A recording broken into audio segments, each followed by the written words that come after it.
17. Big night for the footy club with Brendan Goddard playing his 300th game, which we know is just a huge effort. And players went out really keen to play the best footy, take it up to the Giants, who we know are a pretty talented team. And we were really pleased with a fair part of the game, the way we went about it. Really challenged them and kept the pressure on them all the way. Just they were very good at grabbing their opportunities. Their finishing was just really elite in terms of keeping that margin. So we know we've still got plenty to work on, but we know we're not far off some of the best teams in the competition. And our aim is to keep closing that gap through really hard work and committing to what we're trying to achieve. And the players are unbelievably disappointed, but we know as a group we're committed to the work we have to do.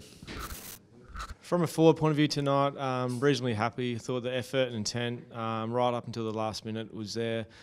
We took 17 marks inside 50. We were able to lower our eyes.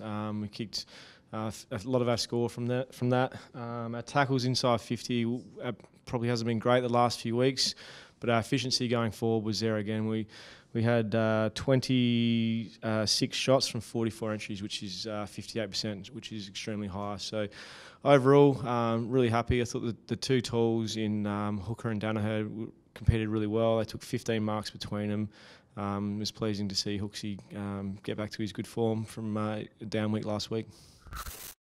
First of all, Brendan Goddard's 300 games was a fantastic milestone, and he continues to be a professional off the field and certainly on the field, demanding those high standards of the players. Tommy Bell-Chambers, a big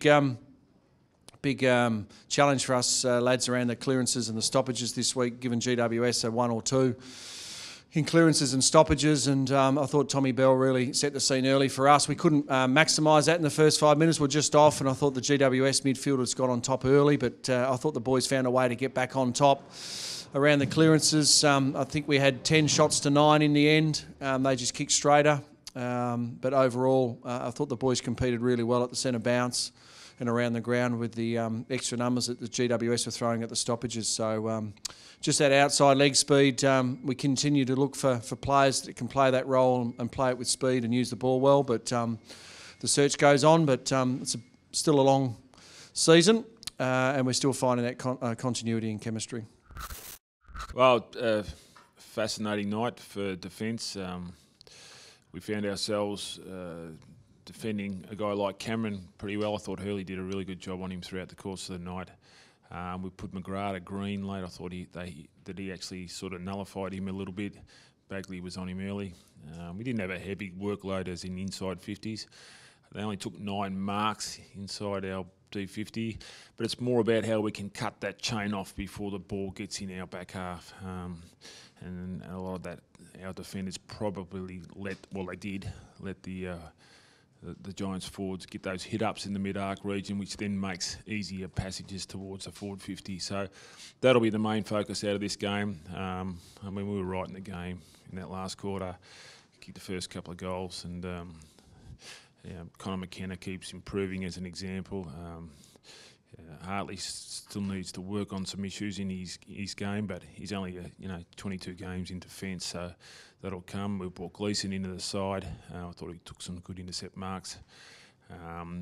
Just getting him back in the side will give him some confidence moving forward. And Stanton there for the first time in defence. I thought he was calm in that situation. I thought he gave us some reasonable stability back there.